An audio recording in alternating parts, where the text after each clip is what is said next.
When handed a night bereft of its glittering pendant, I decided to grow my own moon. So the spirit is no more hostage to the hide and seek of a wandering celestial being. That is but a deceptive glimmer of hope, a mirage that lures the wayfarer to lose his way and embark upon a quest for the elusive. I stole the glow from selfless souls, added the void within my being as dark spots, rolled into a concoction. The nights are never moonless. There is no longing. There is no parting.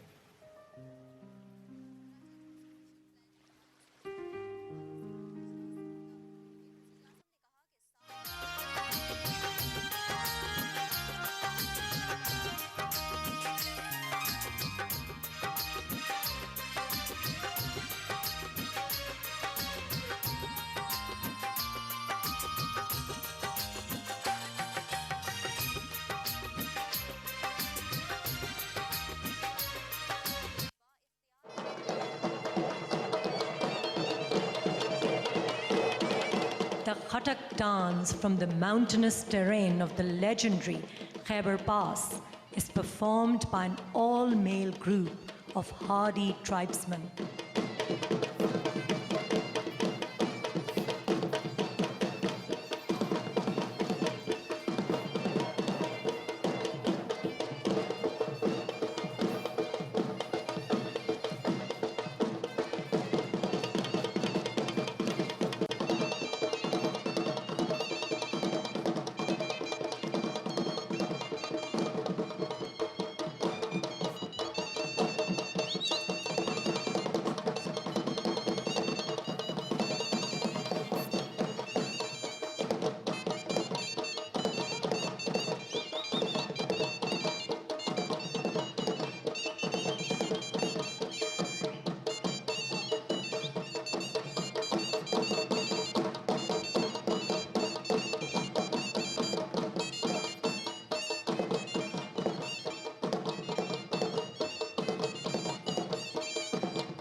Assalamu alaikum and welcome to Perspective. The APC has finally been announced for 20th September, but what does it mean exactly? The parties, as far as the PPP, the main opposition parties and the PMLN, when the meeting between Asif Ali Zardari and Shehbaz Sharif Sahab happened, mainly discussed options for bringing down the government. When they talk about that, do they mean the constitutional options that they have? There is a lot of talk about going the parliamentary route. There is a lot of talk about democratic ways of opposition as far as the opposition tactics are concerned. But on the other hand, there is also now talk about perhaps moving and a movement on the streets. Will we go towards that, or is this, like the government maintains, an attempt for an NRO by the opposition parties? Will something come out of this APC, or is this just all the parties coming together like they did previously without actually it yielding anything much for the opposition? We'll be talking about all of that today on Perspective. I have with me today Ahmed Jawad Saab, who is Central Secretary Information, PTI. Thank you so much for being with us today. And Arif Chaudhry Saab, who is the legal expert. Thank you for joining us today. We'll also be joined by Dr. Nisar Ahmed Chima, who's an MNA with PMLN. Jawad Saab.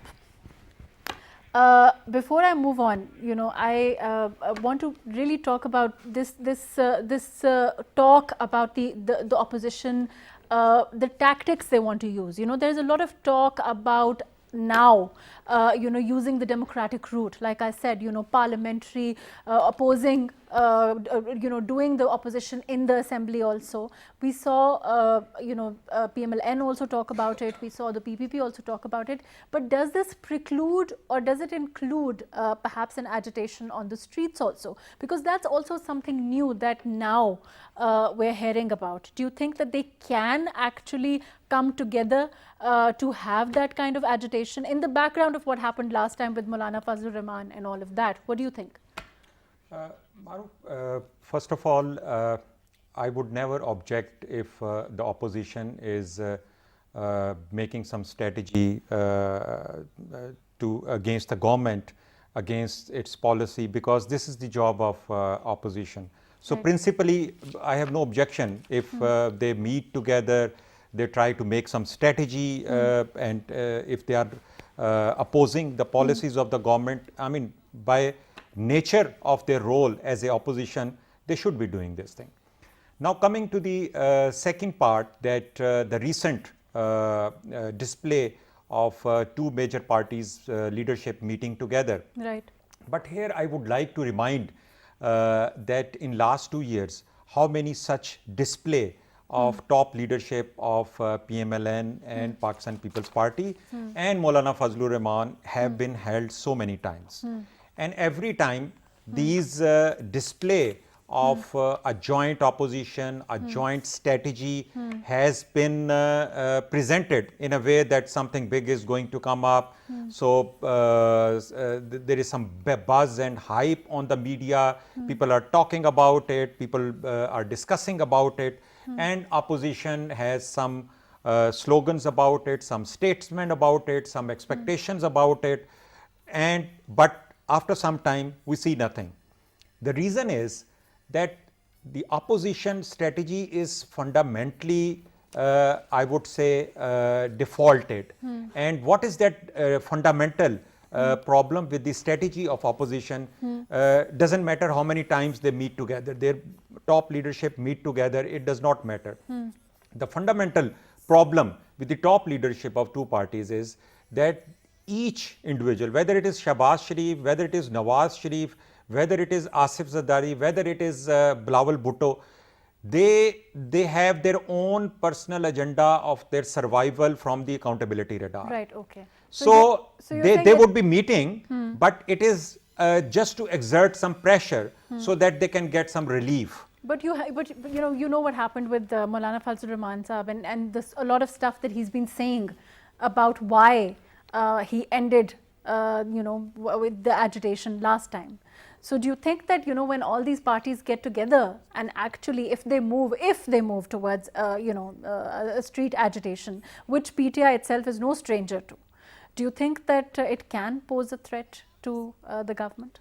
No, first of all, they're getting united on one forum, whether it was in the past a dharna, whether if they plan any agitation on the streets or a public demonstration. I have doubts that they can get united for any public demonstration, first of all. Secondly, I don't think so that public is ready for any agitation. Okay, And secondly, the leadership and the party, they themselves, they are into their own problems. You think they they are have their own struggling. agenda? Their leadership is struggling. Somebody is on the bail, somebody is under investigation, interrogation, or running away from the country. Their families have run away from the country. I mean, they have so much at stake, first of all, to survive themselves. And then they can, can be on the front foot that they could call the public for any demonstration or agitation. It is very different as compared to Imran Khan in the opposition calling people for the public demonstration or running a street agitation because he did not have anything to compromise.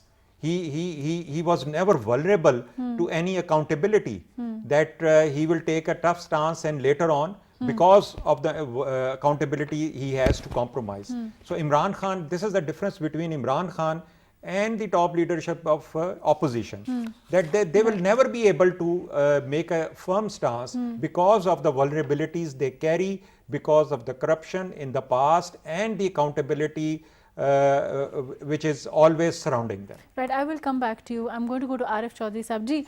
Arif Sahab, do you agree? Do you think that, as a lawyer also, do you think that, of course, going on the streets also, so street agitation is also the right of the opposition? I mean, there's no denying that, getting together and coming on the streets. And the opposition, according to them, they say that itself, their issues of bad governance, extensive load shedding, crippling inflation, all of those things. They're saying that all of those issues itself are sufficient for that agitation to be fueled and for the people to, of course, come out on the streets at this time. Do you agree?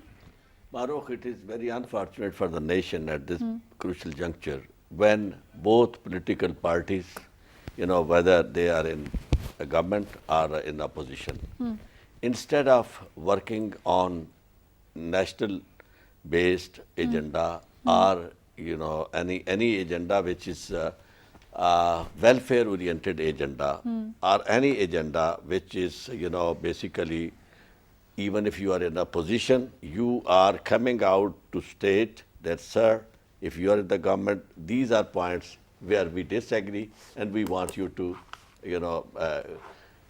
settle these issues with the nation because they are in the national interest. But aren't they doing that about NAB? No, it's not. It has never happened because as far as the opposition is concerned, since from the very outset, instead of waiting for few days, they started immediately. Right. Even Maulana Fazlur Rahman, it was all immature. And the reason was that on one hand, Maulana was very furious because he has been deprived of his position. He would have always been enjoying, power, sharing power, but this time he failed. So on the other hand, the government headed by Imran Khan and their political party, they were always provoking them. Maulana, where are you? Maulana, come up. And even Sheikh Rashid, bullies. So all these things, I think, from my point of view as an onlooker, I never recommend these things. I never appreciate in a positive manner all these things because when you are in the government, you have to try to work for the welfare of the people, satisfy the needs of the people, and especially you have to execute the agenda on which you have come into power. You're saying that whether it's the government or the opposition should work with the government to bring about whatever betterment they can first and of all, to fulfill you their bring own role. up your own agenda. Yes, sir. These are few things which we really disagree. But their agenda is NAB, no? Because they are, yes, that is what really is troubling everybody and bothering everybody because, on one point they are together and that is save corruption. And people are not, unaware of these situations. Although this PTI government has not been able to do much about it, instead of coming on TV and they are on the same.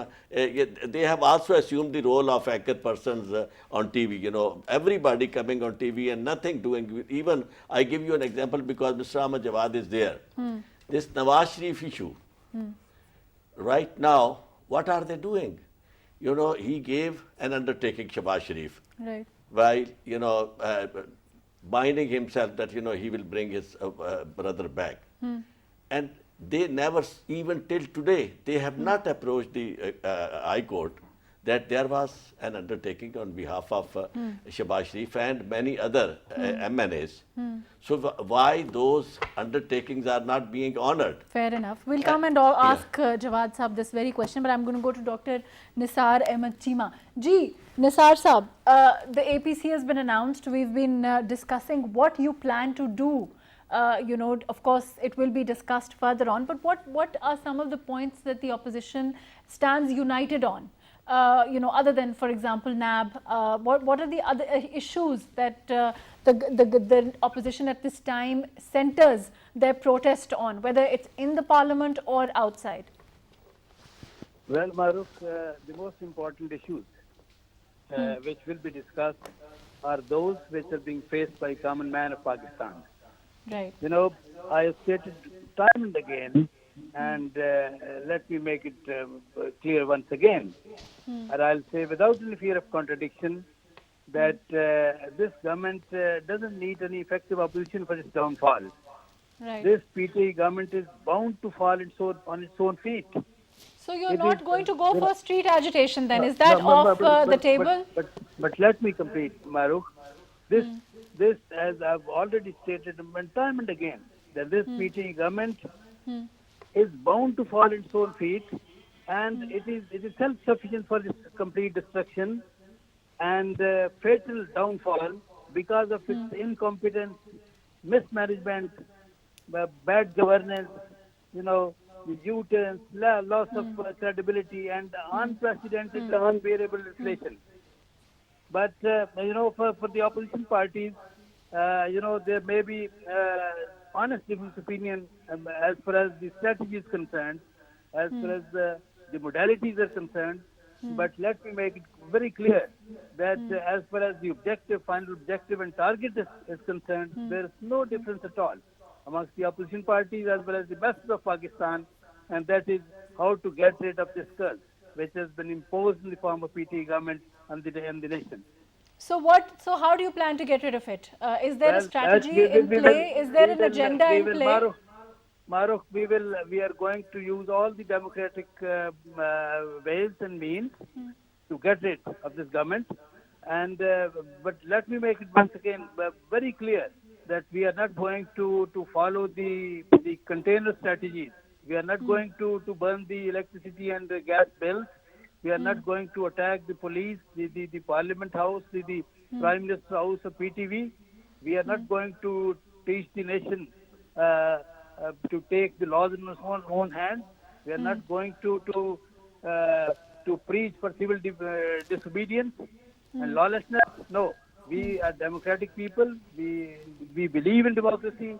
We will use all the democratic means. So what other options are there then for your government? If you're saying that you are going to follow the democratic principles, you're going to follow, you're not going to perhaps resort to any other kind of agitation, then what other options are open? Is it just in the parliament? But that, already you have been in opposition for now 2 years.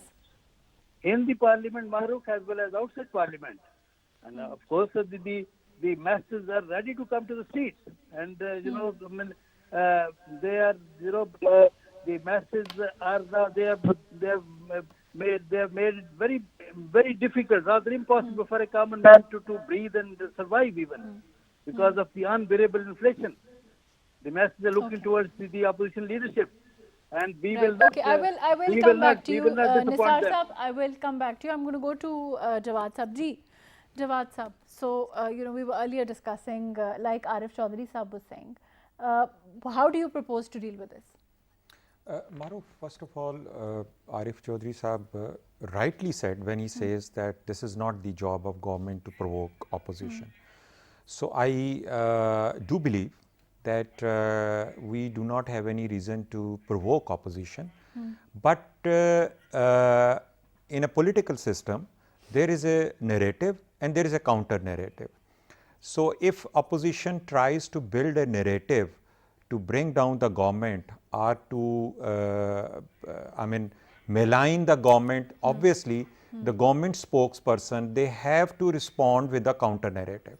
So this is a very natural political media battles which are always played, not only in Pakistan, but in other countries also. You can always see how Trump would be provoking his political opponents and how they have to get back to him. You have seen these in other countries also. In India, next door also, you have seen how Congress and BJP, they have been alleging each other, blaming each other, and this provoking to each other. This is happening. This is part of the political system. But what about the undertaking issue? Do you think that the government does the government plan to perhaps take it to court? Why hasn't the government done so yet? Because Arif Chaudhry Sahab is very right. He has given an undertaking, and he is liable to uphold that. Maruf, I have read that undertaking, and it's not that straightforward. Okay. In the undertaking given by the Shahbaz Sharif, there is also written that considering the doctor's point of view.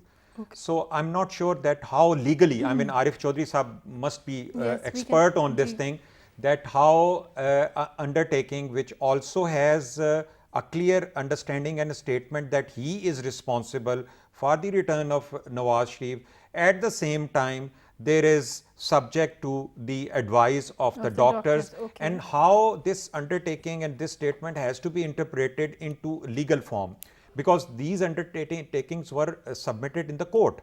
So eventually they have to be, but you must have seen. Why didn't, okay, you're right, but you must have seen that if you look at the current government stance, the High Court has already given these instructions that Nawaz Sharif has to surrender. Right. And today Foreign Office has been instructed that they have to follow up on this thing, that necessary warrant or arrest or whatever is the legal international procedure to bring back somebody.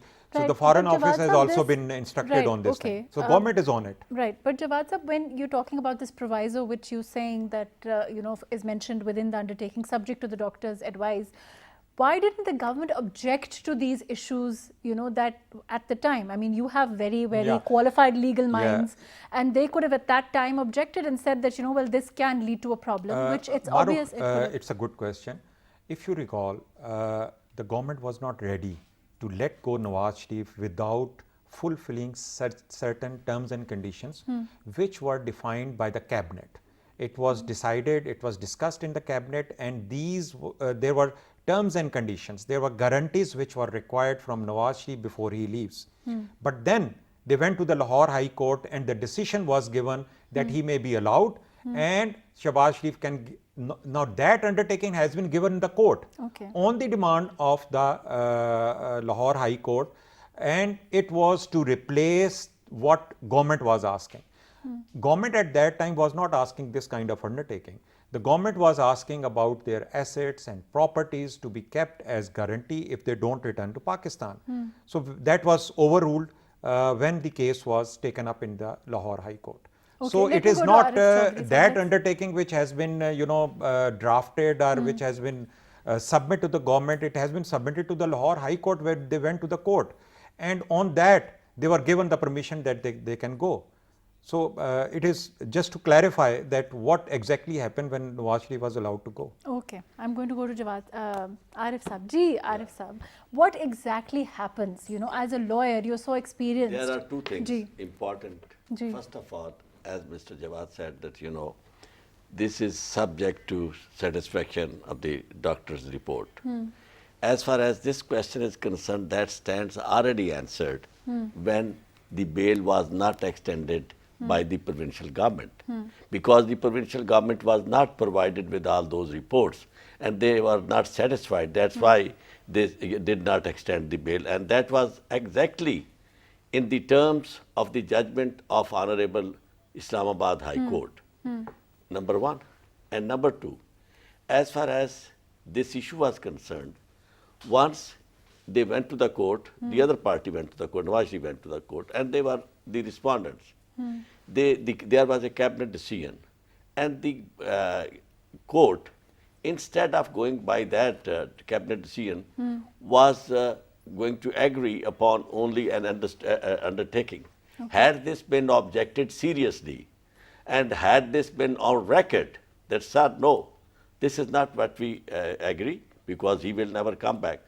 This issue could have been agitated easily before the Honorable Supreme Court, that there was a convict and we didn't want to allow him to go out of the country because there was every possibility and every likelihood that he will never come back. We raised this objection before the court and we wanted that there should be some satisfaction, not only for the court but for the public at large whose money is involved, whose public exchequer is involved. So somebody who is convict in that case, he is going out of the country, and in order to ensure that the court didn't agree, and this was High Court, Lahore High Court, so they could go to the other court. But when they were, if you allow me, just one point. In the same Lahore High Court, the question was raised by the High Court to the government. Can you guarantee that if you delay this process of sending him abroad? It was not Lahore High Court. Okay. It was Islamabad High Court. Okay, Islamabad High Court, this question was raised that can you guarantee that he would survive? He would, right. Now, I mean, there was a very critical situation. Ahmed Jawad, if you have was, to deal these situations on both sides, as far as this question is concerned, this was raised before Islamabad High Court, and that is not a query which in the eyes of law it carries any weight, and it will always be remembered as something not a very good observation.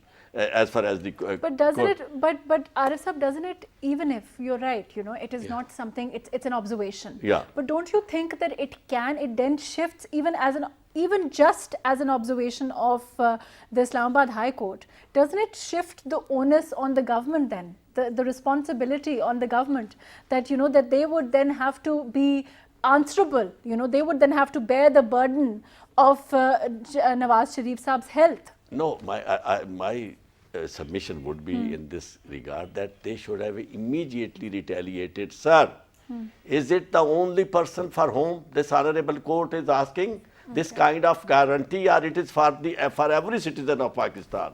Had I been a lawyer, I would have raised this query before the honorable court. Sir, as far as a common man is concerned, this question does not happen, it does not arise, because they are languishing in jail for years and years and their bail matters are not decided. This guy has come up to the court, he's a convict, and the court is saying that, can you guarantee the next stage is life? In this case, I didn't see, even let me commend and let me appreciate the NAB's deputy prosecutor who went to the court, when he, with full preparation, Mr. Jazeb Barwana, and he raised very serious questions as far as their application for 61A CRPC was concerned, because, he told the court, submitted before the court, that this should not have been their strategy. They should have challenged the order while the Punjab government had refused the extension. That order has attained a finality because that was never challenged.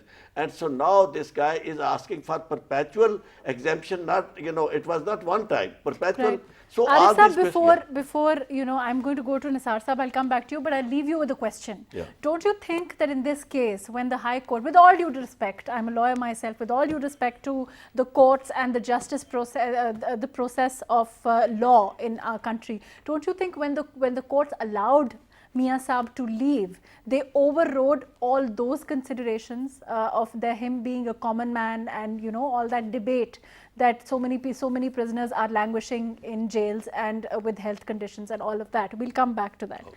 Right, Ji, Nisar Saab, what's your strategy if the government does go to court on the undertaking given by Shehbaz Sharif Saab? Does the PMLN have a strategy? Is Mia Saab going to come back? We saw the comments Mariam Nawaz Sahiba made. It doesn't seem likely. Isn't that true? Ji, Nisar Saab? Farooq, guarantee was provided with the condition that Mia Saab will come back when allowed to travel by the doctors in the UK, and that condition has to be fulfilled. And you know, we have been given relief by the Swedish judiciary because we have clean hands, and we are sure, we are confident that we will get relief from the Swedish judiciary. But Maru, please give me 2 to 3 minutes, because please. just now our friend Ahmed Jawad was just saying that perhaps opposition was trying to malign the government. Let me ask our brother that does this government need any opposition to malign itself? I think the government is self-sufficient in maligning itself in terms of the record it has set. Look at the records of false allegations. Look at the records of false commitments and promises. Just take the example of 10 billion jobs and 5 billion houses. Look at the records of worst kind of political victimization in the name of accountability. Look at the unprecedented, unbearable inflation. Look at the prices of electricity, gas, petrol, wheat and sugar. And look at the records of unemployment and lawlessness. And then, they talk of loans, Look at the loans they have taken in the span of 2 years, which are more than we took in the span of 5 years. Look at the devaluation, record of devaluation of our currency. They set a new record in our history. Look at the records of U-turn. Let me tell you that this government is behaving like its own enemy, its own opposition. In terms of worst kind of performance, it is its own enemy and its own opposition. I think the most effective opposition is the worst kind of performance of the government itself. Right. I will. Ji Nisar Saab. Ji, I will come back to you. Ji Jawad Saab. Maruf, I just would like to clarify Dr. Nisar Cheema's a few observations on the government performance. I think when we point out inflation, I think we should also be fair enough to point out that how the foreign reserves of Pakistan have jumped from $9 billion to $20 billion.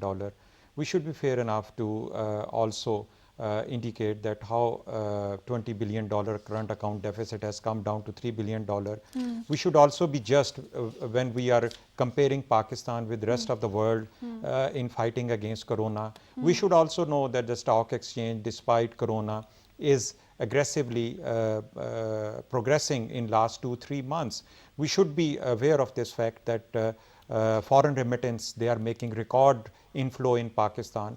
We should be conscious of this fact that dollar, despite this Corona effect, is stable in last 6, 7, 8 months.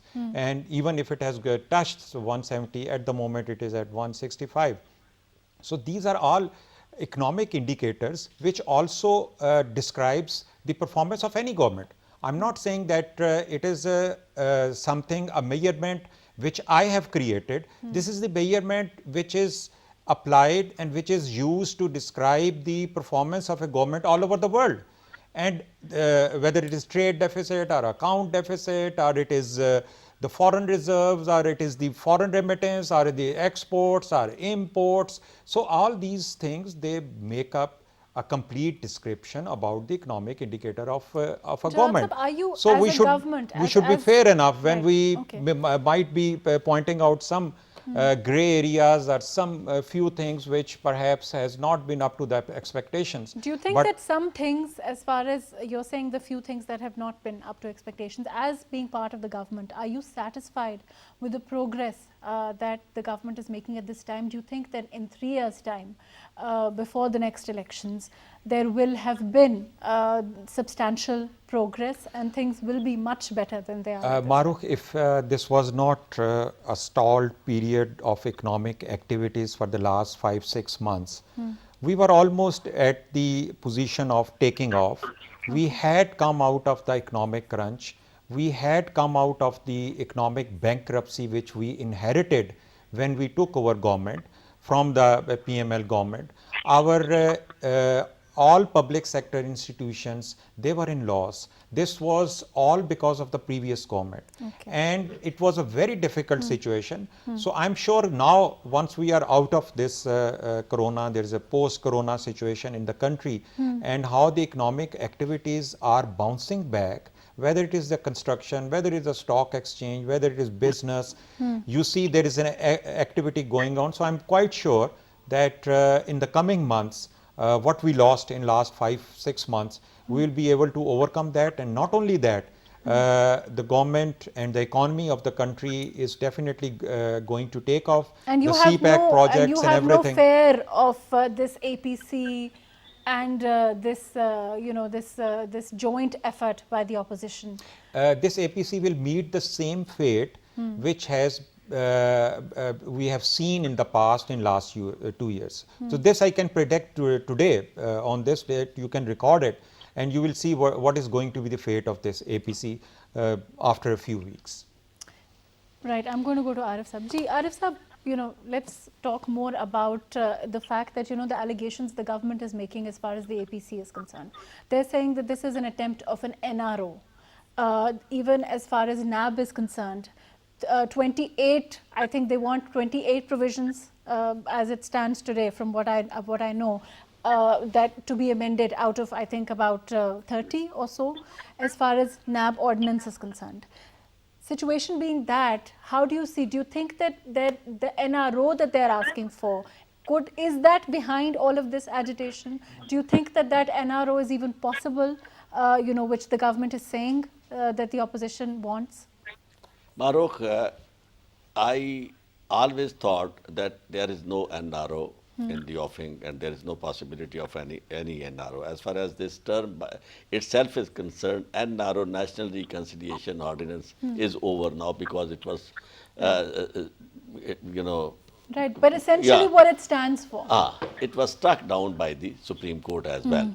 And now, as far as the judgments of the Honorable Supreme Court is concerned, there is no power in Pakistan who can exercise any extrajudicial power, any judicial authority, extrajudicial authority, as it happened in the past. But I really fear one thing. When I saw these things happening, and I would quote example of one statement by a minister who is their ally, and maybe a very big liability, Sheikh Rashid. He said there was some undertaking or some understanding, out of which he went out. What does it mean? It means that something was being sorted out of the court, in an extra legal manner, as far as ouster or exit of Nawaz Sharif is concerned out of Pakistan. And the other thing which really needs to be considered under all these circumstances is that this all what happened, it was initiated, I would say, and was aired by the government. How? Had they not been, a little bit of, as they show, very humane, and we never saw this humanity before this. Everything was because the Prime Minister never shook hand with Shahbaz Sharif, even when he said that we should have one agenda on an economic agenda, and all that stuff. And even Asif Zardari came up with reconciliation and everything. Did never, even what to speak of making mending fences. They didn't even shake hand.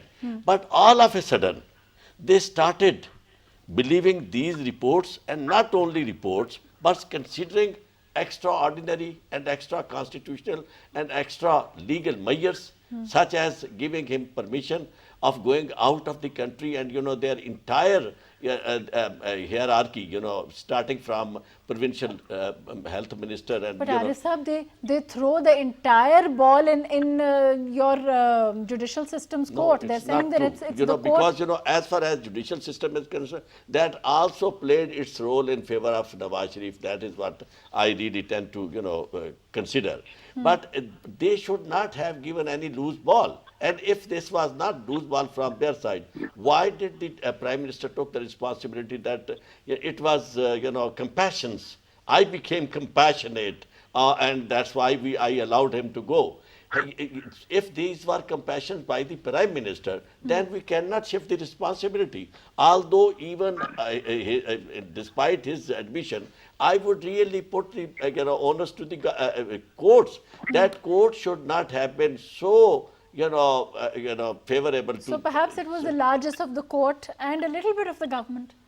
No, because we don't have a measure to, you know, judge and to gauge, you know, who was more responsible. Right, right. But actually there was something extraordinary and maybe not within the control of the government, you know, being, you know, But decided Arif somewhere. Saab, if But we should remember Jawad that. Saab, I'm going to come to you. Yeah, okay. Ji. So we should remember that the government did put some guarantees which were essentially required before sending him abroad. Do you These think that were it's because- overruled by the High Court. Do you think and that they perhaps the instead government- installed the When once you open an extraordinary, extra legal course, then it is the court to decide whether it is reasonable or not. Arif Saab, I'm going to play a little bit of, you know, the devil's advocate here. Yeah, But sure. when your court makes assertions like this, it makes statements like this, that, you know, can the government guarantee Nawaz Sharif Saab's health, then doesn't it put the government on sort of a back footing? How can they guarantee it? Why doesn't the government have the guts to say before the court that, sir, this is an observation? Is it meant for everybody? This is, as I said, you Ji, know, Jawad the sir. government never raised any Jawad objection sir, why- to this. why didn't you Maruf, raise I cannot narrate or relay the hearing process of that time by the legal experts. He might recall, but I cannot at least. What I recall, and which everybody should recall, what was the decision of that court hearings which were held in the High Court. So the decision was that our cabinet decision was overruled about the guarantees. Okay. And instead it was replaced with the judicial format, which was to take the undertaking, and it was their format. It was asked by them and it was accepted by them. So I mean, we cannot get into this discussion that what all the dialogue and the question and the answers they were conducted or held during that hearing. What is most important is what was the outcome of that court hearing. Right, okay. And we cannot lose and sight. what was the decision and how it was to be No, followed. So we the government cannot lose has to sight follow. to this aspect also. What were the instructions imparted to those who were representing the government before the court? Because had there been such an instruction, they would never have gone to agree with the proposals being given over there. You know, even if Okay, the I'm government, going It was not an Ji, I'm agreement, going to it go was to a Nisar decision. Saab. Ji, I'm Decision going to It was a Nisar- decision by the court. The consent Right, by the okay. government is there. The decision was given. Right. Okay, Nisar Saab, you know, I'm going to my last question to you. Do you think, you know, what makes you think that this APC will not meet the same fate as the other APCs did, as, you know, Jawad Saab is also saying? Well, I can talk about the fate of the present government only, and I will only say that the hopeless performance of PT government actually is in fact its worst kind of enemy and most effective opposition.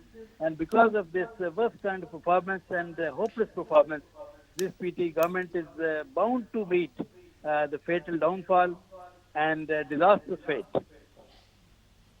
Okay, thank you so much for being with us. Thank you for joining us, Nisar Saab. Thank you for being with us. Ji, Jawad Saab, you know, you heard what Nisar Saab said. He seems to think that this APC will be different because the performance of the government is at that level where, you know, we will see the people coming out and they're, you know, across the board protests from every walk of people, from every walk of life, and therefore things, you know, your government is clearly in trouble according to Nisar Saab. Maruf, you asked this question, I think, repeatedly, and also in other talk shows, the question is asked from the opposition, so what exactly is your strategy? So this question could never be answered by the opposition. Their only strategy is to hold a APC, photo session, a display of top leadership meeting, discussing, and then creating some media hype. It is basically to give oxygen to the dead body of the opposition, which has not been able to assert themselves as a united opposition, or they could challenge the government. I mean, it is their weakness, and time and again they have to hold and conduct such kind of photo sessions to give hope probably to their followers that we are now coming on the roads, or we are going to do something. And there are some expectations, there are some announcements, there are some statements, and another few months, and there is nothing, and then there is another APC call. So it is going on for the last 2 years. So that my statement is based on the experience and what I have seen, what everybody has seen in the last 2 years on the strategy of the opposition. Right. And you will never hear a word from the opposition what exactly is their strategy, except for a few observations that the prices of the sugar or the wheat and all these things have gone up. They have gone up because of the economic conditions which we inherited, and we are trying now to fix the economy. And in 2 years, Right, government unfortunately, performance to ji. fix the economy, I think, has been quite impressive. Right, unfortunately, I'm running out of time. Thank you so much for joining us today. Thank you for being with us, Ahmed Jawad Saab. Thank you for joining us, Arif Chaudhry Saab. Thank you for your very valuable input. As far as the situation is concerned, as far as the APC seems to be, the APC is gearing up. Certainly, there's a lot of talk from the opposition that this APC will be different.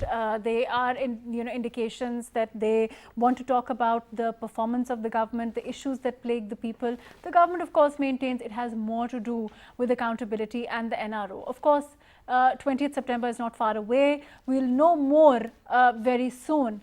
But it seems like a tough task as far as the opposition is concerned. Let's see what they can muster up. Thank you so much for joining us today on Perspective.